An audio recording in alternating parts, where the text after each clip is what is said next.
মানৱ চক্ৰৱৰ্তীৰ ৱাইফে সুচাইড কৰি পেলাই। আমাৰ ভাৰতবৰ্ষৰ এনেকুৱা এটা ডাঙৰ কোম্পানী আৰু সেই কোম্পানীৰ এটা সৰু এমপ্লয় তাৰ ৱাইফে কি কৰে এদিনা সুচাইড কৰি পেলাই আৰু সুচাইড নোটত এইটো লিখি দিয়ে 6 মাহ ধৰি কোনো স্যালাৰি পোৱা নাই তাৰ হাজবেণ্ডে। তোৰ ফেমিলিত ফাইনেন্সিয়েল কণ্ডিশ্যন দেখা দিয়ে আৰু সুচাইড নোটত যোনটো নাম লিখা থাকে সেইটো কোম্পানীৰ মালিক আছিলে বিজয় মালিয়া। বিজয় মালিয়া সেইজন ব্যক্তি যিজন ব্যক্তিয়ে 9000 কৰোৰ লুটি লৈ গৈছিলে আমাৰ ভাৰতৰ পৰা। সেই 9000 কৰোৰ টকা আমাৰ ভাৰতৰ পৰা লৈ বিদেশত গুচি গৈছিলে লণ্ডনত। তো 10 বছৰ আগত বিজয় মালিয়া লণ্ডনলৈ শিফ্ট হৈ যায় আৰু 9000 কোটি টকাৰ এটা কেলেংকাৰী বিজয় মালিয়া কৰি যায়। বিজয় মালিয়া ফৰেন যিমান এমপ্লয় আছিলে গোটেইখিনি এমপ্লয়ক সি স্যালাৰি দিছে, কিন্তু আমাৰ ইণ্ডিয়ান এমপ্লয়ক কিয় স্যালাৰিটো দিয়া নাই। এই সুচাইড ইনচিডেণ্টটো সেইটো টাইমত হৈছিলে যোনটো টাইমত বিজয় মালিয়া 60th বাৰ্থডে চেলিব্ৰেট কৰি আছিলে গোৱাৰ এটা আলিশান মেহলত। আৰু বিজয় মালিয়াৰ বাৰ্থডে চেলিব্ৰেশ্যনত প্ৰায় $2 মিলিয়ন খৰচ হৈছে আৰু সেইটো টাইমত খৰচ হৈছে যোনটো টাইমত সি স্যালাৰি দিব পৰা নাই এমপ্লয়বিলাকক।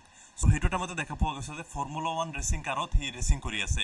টাইমত বিজয় মালিয়া ক্ৰিকেট টিম কিনিছিলে, RCB কিনিছিলে। ডিফল্ট কেছ লাগি আছিলে তাৰ ওপৰত কেইবাটাও। গভৰ্ণমেণ্টক সি 6000 কৰোৰৰ জাগাত 12000 কৰোৰ টকা দিছে।